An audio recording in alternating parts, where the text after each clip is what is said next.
Which 49er players are wild cards, and how might they affect the outcome of the 2024 NFL season for the San Francisco 49ers? All that and more on this episode of 49ers Cutback.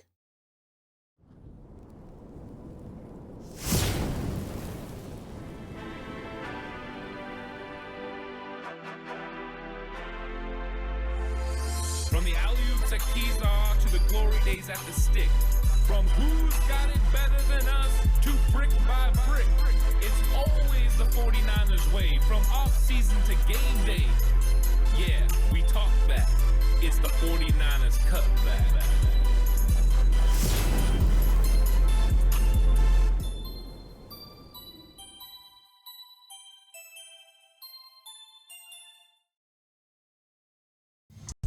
It's 49ers Cutback podcast time. Welcome to the show, everyone. I want to talk about wild card 49ers. And it's players on the San Francisco 49ers that could have a huge impact on 2024 because the 49ers have some question marks, whether that's at a certain position or certain players that are going to be playing that position, or maybe even some players that if they hit could put the 49ers over the top to be able to get it done and win that 6th Lombardi trophy. Every single year when you come into a new season, you've had to make changes. You've had to bring players in. You've had to draft new players. You've had to release players, let players go, trade players away. Every single year, there's a little bit of change when it comes to the roster. With the ushering in of free agency a long time ago, things just changed. And things change for the 49ers, and you have reliance on some of these young players or players that you bring in being able to make an impact on your football team. That's the difference between the team taking a step back, the team staying pat, or the team taking a step forward. And ultimately, when your wild card players hit, you take a huge step forward. A wild card player in 2022 could have been Brock Purdy. And look at what happened when he came on the scene. He made big-time plays. Talanoa Hufanga, coming into his second year, was a wild card player who ended up being an all-pro and helped tipping the scales in the direction of the 49ers having a big turnaround after Jaquiski Tartt moved on. So the 49ers have had these moments where guys had to step up and make an impact on their football team. And now we're going to talk about those wild card players for the 49ers in 2024. For some of these guys, it's a question of if they can do it. And for some, it's a if they do it, this is going to change the game for the San Francisco 49ers. Please like and subscribe to the channel if you haven't already. I really appreciate it. If you're listening on audio platform, 49ers Cutback on Believe, please give it a 5-star rating. And if you're going to bet with Bet Online. Bet Online is your number one source for all your sports betting needs this season.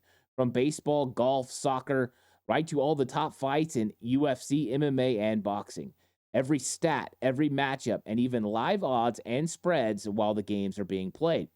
When the game is over, head on over to our online casino and get in on a game of blackjack or poker or unwind with one of our 150 slot games. Head to the website today to get in on the action. Use the promo code BELIEVE, that's BLEAV, for your 50% welcome bonus on your first deposit. Bet Online, the game starts here. And there's so many different ways you can go with talking about wildcard players. And I think the first one I want to go is the direction of, is this player going to be the guy we believe he can be and the guy that we're expecting him to be, or is he not? And the first guy I'm going to bring up is Ji'Ayir Brown. And Ji'Ayir Brown, I think a lot of people have a positive thought process on. We saw some things last year from Ji'Ayir Brown that make you think, wow, he's going to be a great San Francisco 49er. But there's still a lot of unknowns. Ji'Ayir Brown didn't play in a lot of football games last year. He didn't start a lot of games. And when he came back from his injury, the 49ers didn't insert him back to the starting lineup right away. He had to keep trying to earn it. And you could tell there was a little bit of displeasure when he wasn't chosen to play that role. They went with a different guy in Logan Ryan, a veteran who they felt understood more about the game, understood concepts, and could be in the right places at the right time. They placed him with Deshaun Gibson. Well, Ji'Ayir Brown got thrust out there a little bit early. So it leaves the question, who is Ji'Ayir Brown going to be in 2024? I think when you look at what he did in the playoffs and you look at what he did in the Super Bowl as far as causing turnovers, you got to like what you see from Ji'Ayir. But when you have a 10% missed tackle rate and you have some missed tackles in the run game, not filling that alley like you really want, or getting confused when it comes to some route concepts, you have to at least leave the door open that he's a little bit more of a wild card than a sure bet. And I think we felt the same way about Hufanga when he was coming into his second year. It was like we saw some really positive things for him as a rookie, but we were very curious how he was going to handle coverage. Was he going to be more than just a box safety that could make plays inside the box, help in run fits, cover running backs and tight ends out of the flat? What exactly what you're going to get? And I think we're at that impasse right here with Ji'Ayir Brown as well. I think we're all optimistic. You see the athletic ability, you see the size, the speed, the ability to cover in space. He's a guy that can cover the deep third and can come in the box. So versatility. But the 49ers need this wild card to hit. If Ji'Ayir Brown doesn't hit for the 49ers, they are in trouble. There is no safety net for the San Francisco 49ers at safety position. Talanoa Hufanga is coming off an injury. Now, the expectation is, and he's hoping his goal is to be ready week one. Doesn't leave a lot of room for somebody to struggle at the other safety position. You got a young player, Malik Mustafa. You can be excited about what he could be in the future. But what do you got besides that? George Odom?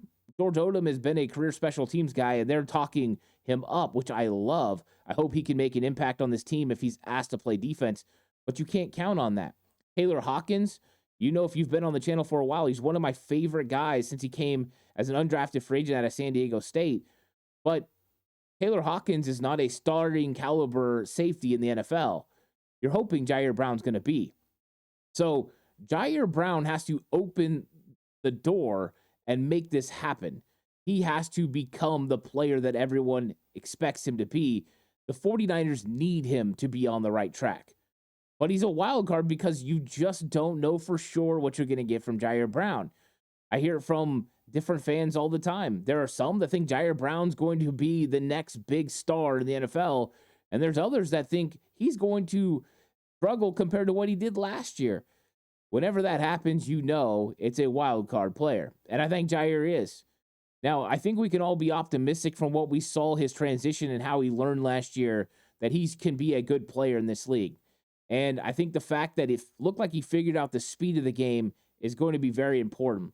And now it'll be a second year in the system, but he's going to have to adjust to playing with Hufanga when Hufanga gets back. But Ji'Ayir Brown is a wild card for the 49ers, and this is a starter that's a wild card for this team. If he hits, the 49ers back end is shored up. If he doesn't, the 49ers have tremendous question marks, and they might have to go out and make another move.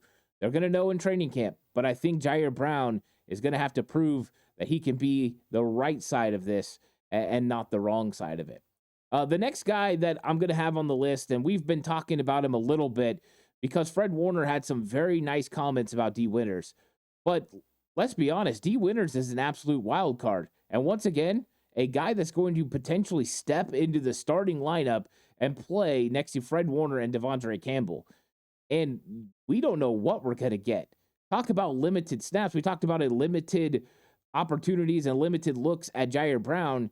It's even more limited for D. Winters. It's mop-up time, and it's injury-based in the Super Bowl where you see D. Winters.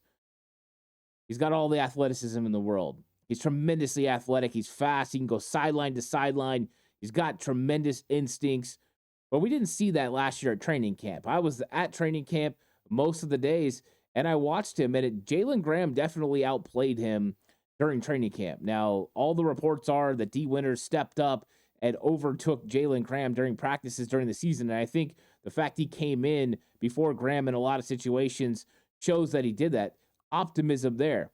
But you're talking about a guy who's going to step in potentially and start because we need D. Winters to be out there instead of Demetrius Flanagan-Fowles. And Flanagan-Fowles is going to play his own consistent play, but he's not as good as what D. Winters could be. He's not as good as what Jalen Graham could be. And so we need that guy to take it to the next level because the 49ers had some struggles when it came to the run defense last year, and they need to shore that up. You bring in Campbell to handle things while Dre Greenlaw's out, But we saw what happens when you have a third linebacker that can be taken advantage of. Oren Burks was taken advantage of in the playoffs. And then when it got to the Super Bowl and he was asked to step into the Dre Greenlaw role, they absolutely picked him apart.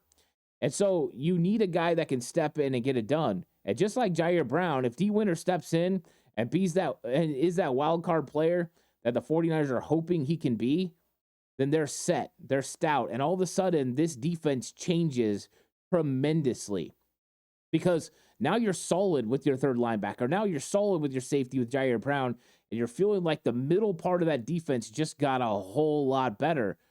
But he has to hit. And right now, I don't think anyone can feel comfortable saying, you know what? D. Winters, as that mini camp was really good, he's going to hit because you have to prove it on the field consistently. So even though we like everything about D. Winters, we like his skill set, you like what you see in his college film, we haven't seen enough from his NFL film, from his NFL practices, that training camp especially, to say, you know what, D. Winters is going to be that guy. He's an absolute wild card. And if he hits, it's going to pay huge dividends for the 49ers because they have Devondre Campbell for 1 year. But next year, they're going to have to make a decision. And maybe D. Winters is stepping in as that next generation of great linebacker for the San Francisco 49ers. So D. Winters is a guy, once again, another starter. So you got starter potential at safety with Ji'Ayir Brown. How's he going to be as a wild card? And now D. Winters, who could start because we need him to start over Flanagan Fowles and over the rest of those linebackers because he's the most gifted. He's the most talented that you can have at that position. Now I'm going to flip to the other side of the ball, and I'm going to flip to a different type of situation. Is we have a player on offense that is tremendously talented, but is not living up to expectations. He is a wild card by every sense of the word because you just don't know what you're going to get from him because you haven't seen it yet. And some people are ready to give up on this guy. Some people have moved on to other players, to other guys that do it. And some people are holding on to that hope. And this one is one of those absolute velocity type players and wild card pick in Danny Gray. And the reason I put Danny Gray as a wild card because of the effect he could have on special teams and the effect he could have to taking the top off the defense. The 49ers have been looking for a player that can consistently do that. Play the X receiver, which is what Brandon Ayuk plays, and then run a vertical and make everyone on the defense fear his speed. And when you talk about Danny Gray compared to the rest of the 49ers wide receivers, he's a step above all of them. Speed-wise, that element that the 49ers just don't have. And yes, a lot of people have said Danny Gray was drafted to pair with Trey Lance, and that could be the case. But Danny Gray is more than just a vertical threat. Danny Gray is also a guy that can catch the ball in space and house call any ball he gets to. He could be a playmaker. He has yak potential. The reason that I'm still holding on to Danny Gray is because of what I saw in person in training camp last year. My eyes on Gray, because that was one of my biggest question marks going into last season. Who was going to step up and be that guy behind Ray, that wide receiver 5? Who was going to help on special teams, potentially in kick return and punt return? And Danny Gray is that guy. Danny Gray gives you so much ability to be able to run fly sweeps, catch screens, get vertical, but also catch a dig over the middle of the field and just absolutely run past everyone to the end zone. There's not many guys that can do what Danny Gray can do. So he's a wild card. And he's a wild card because last year in week 2 of the preseason, on the opening kickoff, he landed wrong on his shoulder and got hurt. We don't know who Danny Gray would have been last year. I can only tell you my opinion that I think Danny Gray would have made the 53-man roster and been able to play consistently. And we know he's a guy that did make the 53. Then they put him on IR. They still were thinking about bringing Danny Gray back at some point in the season. Now, it didn't work out, but imagine what you could add to your offense if you get a Danny Gray that's going to make an SMU impact, a guy that's going to get out there, catch the ball in space and take it to the house, get vertical. Now you've got 2 legit speedsters with Jacob Cowing and Danny Gray, and as fast as Jacob Cowing is, Danny Gray is elite fast. He is one of those guys that no corners can stay with. He changes the game if he's able to run other routes consistently. You can't just be a vertical threat. You got to be more than that. But he would be a potential legitimate guy to give you some different looks when Debo's out. You can still run fly sweeps. You could still run him in some of those interesting motion actions and get him going, get the eyes of the defense on him because he's so fast. Exit motion with Danny Gray. All of a sudden, you've got a switch in coverage if they're in a man, or you could potentially just go ahead and take advantage of a zone. There's a lot of things you could do with Gray if he's available. So he's a wild card by every sense of the imagination because we do not know what we're going to get from Danny Gray. It's complete projection. You're hoping you're going to get impact from Danny Gray. He's a wild card this season. Now I'm going to talk about two guys, and one of them is definitely on people's minds. And there are people that believe he's going to be cut. There's no possible way he could do anything. And then there's those that are holding out hope. And I'm a holding out hope guy because I don't think we really got to see the best of Cameron Latu. And the reason I make him a wild card is because Cameron Latu's talent has never been in question. The size, the speed, the athleticism, the hands, he had it at Alabama. I think there was a little bit of concern about how high he was taken, whether you believe he's a third-round pick or you believed he was a fifth-round pick. It doesn't matter anymore. He's on the San Francisco 49ers. But here's why I have him as a wild card. You brought in Logan Thomas, and Logan Thomas is going to handle tight end too. But Cameron Latu has the ability to help take the tight end position to another level in 2024 and 2025. Imagine having a third tight end that's a legitimate threat when you need a guy to go out there and make a play. We know Logan Thomas can do that. But these are the type of guys that take you over the top, where it's not just a body. It's not just a guy that goes out there and plays and has occasional good snaps. But it's a guy that goes out there and can make big-time plays for your football team. Oh, George Kittle's out for a game or two? Okay, Logan Thomas is tight end 1. Cameron Latu is tight end 2. We still run our 12 personnel. We still run our 22 personnel. And he can go out there and make an impact catching the football. You don't want to lose elements to your playbook. And if the guy behind is not able to step up and be able to fill in when you have an injury, then you lose elements of your playbook. If you don't trust tight end 3 to be able to get the job done, then you can't run as much 12 personnel or as much 22 personnel as maybe you want. And maybe the game plan would dictate depending on what team you're playing. So you have to make sure you have these guys. But also, what happens next year when Logan Thomas potentially moves on? Imagine if Cameron Latu could just step right in behind George Kittle, and you could feel comfortable that he's the next wave, the next generation of good tight end in San Francisco. I'm not saying he's going to be George Kittle because that is one of the elite tight ends we've ever seen in this league. And I don't want to put expectations like that on any player, and I don't think Cameron Latu's in that mold. But he definitely has a higher ceiling than some of the other guys. And his running mate, Braden Willis, has to be a wild card too. Because I think people are talking about Braden Willis being a big-time player like it's a foregone conclusion that he's just going to step in and make this team. I believe he's ahead of Cameron Latu because he played all season. He was getting those practices, and he looked decent blocking. But I don't think his blocking was so good that you're like, you know what, that guy's for sure making the team. And I definitely don't think that his catching ability or receiving ability was on display at all. He just wasn't asked to do it a whole lot. It was basically George Kittle and Charlie Warner all year. Occasionally you would see Braden Willis. So I think there's a lot of unknown with Braden Willis. We'll say this, I really like him. I like his skill set. I like the fact that he battles when he's blocking. I think he's got good hands. I think he's a pretty good route runner. He could step on the scene and have some big-time plays. But the 49ers have wild cards at tight end 3 and 4. It's just going to be a big question to see how these guys continue to grow. With Latu, he's got to catch the ball. He's got to make sure he doesn't look like he's underwater when it comes to the playbook. For Braden Willis, we just have to see it more consistently. We just haven't had an opportunity. He hasn't had an opportunity yet. So I like the 49ers tight end room. I think it was super smart to go out and get Logan Thomas because you had 2 wild cards there. Imagine if you were just counting on these guys potentially hitting, because we do know wild cards can go one way or the other. Sometimes they're good for you and sometimes they're bad. And so 49ers hoping these 2 tight ends are going to work out and be big-time football players for their team.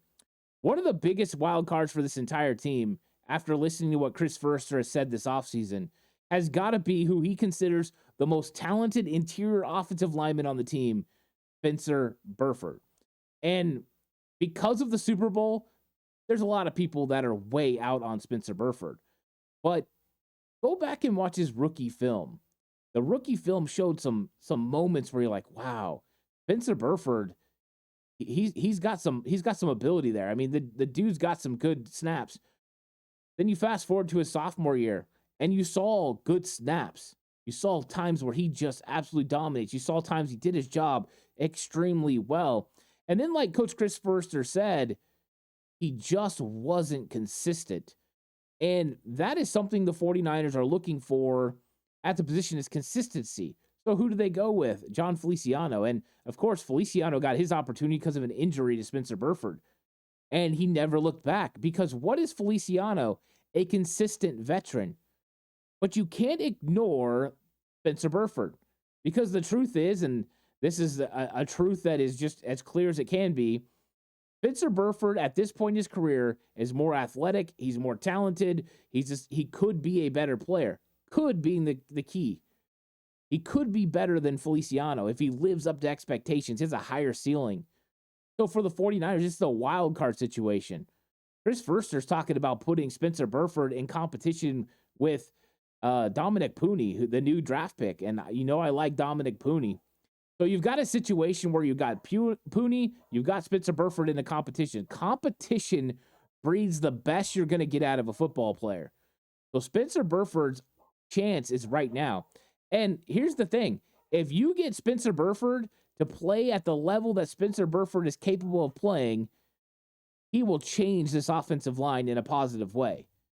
Remember, coming from the rookie season to the sophomore season, everyone was looking at Burford like this is the next great interior offensive lineman. This is the next great guard in line for the 49ers. One bad year, and I don't even think it was all bad, but a bad postseason, and people are ready to just throw him out. And you just got to have time with a young player. And he's extremely young. He was drafted young. He's still young. He needed time to develop. And he just needs to get a little bit more consistent. So I'm very curious where he is. If he hits, 49ers offensive line might be good enough to potentially help the 49ers get over the hump and win the Super Bowl. If he doesn't, well, we know what the offensive line is with John Feliciano at guard. But even though that's good, and I like Feliciano, Feliciano, I think, did a really, really good job. But when you're looking at what it could be, Dominic Pooney, Spencer Burford just have the ability to take this offensive line to another level. And maybe Burford won't wake up and won't do it, and he'll be a wild card that goes the wrong way. But if he hits, just might put the 49ers over the top. We need Banks to stay healthy and Burford to hit as a wild card for this 49ers offensive line. Over on defense again, Drake Jackson is a wild card for this team. And this might be put up or shut up for Drake Jackson. When you look at what he was thought of coming into last season, everyone was starting to put Drake Jackson as, man, we should start Drake Jackson over Clelin Ferrell. And of course, I was pretty consistent as I knew Clelin Ferrell was going to start because he was the better run stopper. He's a better edge defender when it came to stopping the run game. And then Drake Jackson was going to be your pass rush help. Now, I knew that Drake Jackson wasn't going to be that guy because I thought Clelin Ferrell was going to hold up and have enough pass rush. But Jackson came in, and he really came in gangbusters early on in the season. And if you go back and you watch like the first 4 games of the season, Drake Jackson had some moments where he looked really good. Some first step quickness, a little under move with that rip, a couple of really good things, changing direction on offensive tackles.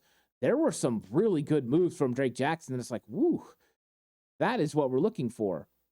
The problem is there's also other film where he gets stymied, where he never moves. Offensive tackles collapse him to the ground. He gets blown up all the way to the sideline.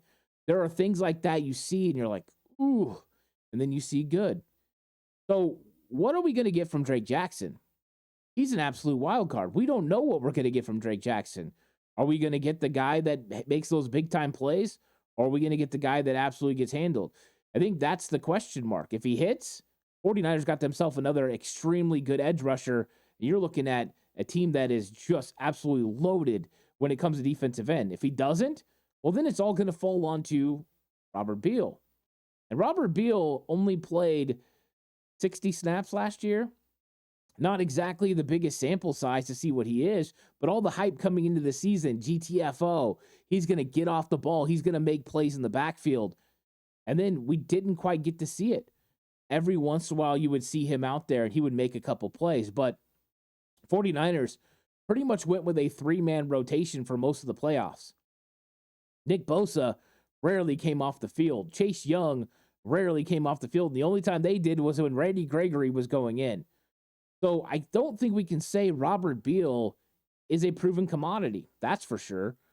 So Robert Beal's another wild card. The 49ers have 2 wild cards at defensive end. And we're wanting one of these guys to hit. If one of them hits, this 49ers defensive line becomes elite at the edge rusher position. Because now you have a full rotation where you can go Bosa, Floyd, and then Gross Matos, and then one of these guys, Beal or Jackson. Now, the ultimate embarrassment and riches is if both hit. And then all of a sudden you're looking at these guys, you're like, wow, we're 5 deep at defensive end. We can withstand a little bit of an injury. Or we can go out there and we can do some really cool stuff with our NASCAR package. But one of them has to hit. And opportunity hasn't exactly been there for Beal. But because we haven't seen it, we just don't know who he is. Now, I can go back and watch Georgia film, and I have. And I can go back and watch some of the games he played during the season, and I can see some things I really like.